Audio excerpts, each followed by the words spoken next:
If you have a favorite idea about AI, there is one uncomfortable question you should ask it.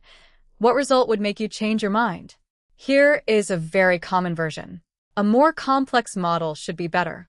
Give a decision tree more depth, and it should keep improving on new examples. It is a nice idea because it sounds like intelligence, more room to think, better answers. But deeper is better is not a result. It is a prediction. So I built the smallest fair test I could. 2 trees, the same data, 1 change setting, and a sealed test set that neither tree gets to see while learning. The vague claim is bigger is better. The testable version is sharper. On this task, an unrestricted tree must beat a depth 2 tree on unseen examples. That sentence has an escape hatch built into it. If the deeper tree loses on the unseen examples, the prediction fails. This is the useful part of a hypothesis. It tells you what could make you wrong. That is why research plans are written before the result. The Center for Open Science describes pre-registration as specifying the plan in advance, so planned and unplanned analyses stay distinguishable.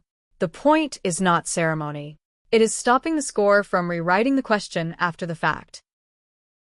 Here is the entire experiment.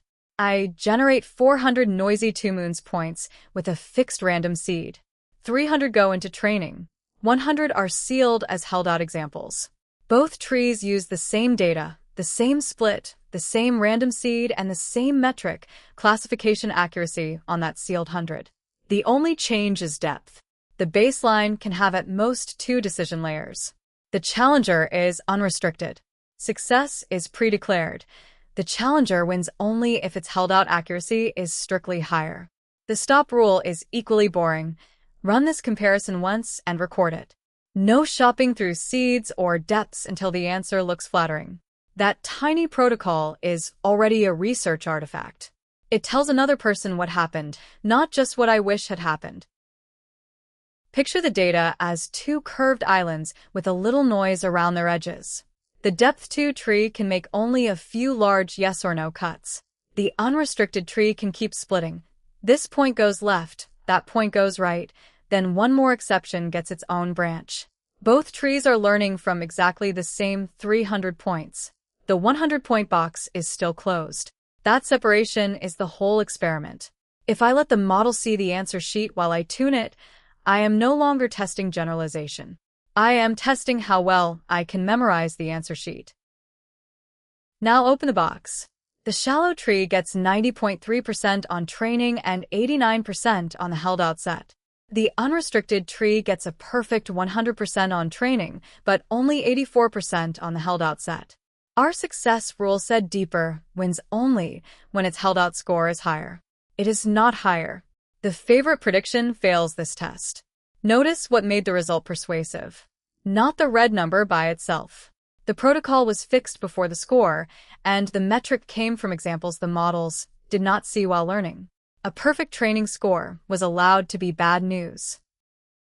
The unrestricted tree did not discover a deeper law of the moons.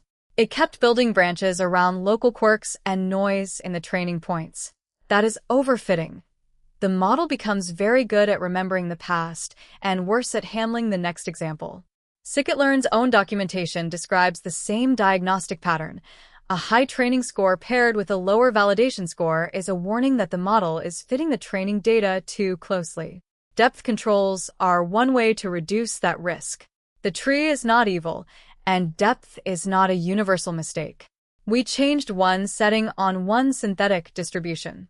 We learned a mechanism and a boundary, not a slogan about every large model. So the honest conclusion is narrow. Unrestricted depth beats depth 2 was not supported on this task under this protocol. One clean counterexample is enough to reject that prediction as a rule here. It is not enough to announce that shallow models always win.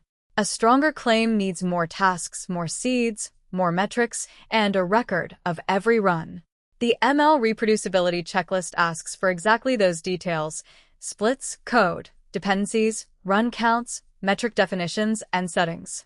That is the mindset shift. A failed experiment is not wasted effort. It is a cheap way to delete one bad branch from the idea tree. When you want to test your own favorite AI idea, copy this loop. First, write the question so it can lose.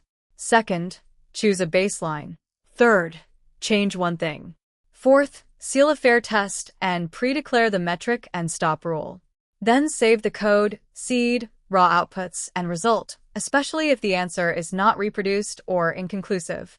The first AI research field guide is a concise 10-page PDF built for that exact finish line. One bounded question to one reproducible, inspectable experiment with a research canvas, frozen task checklist, seeds, budgets, raw outputs, and a 60-minute start plan.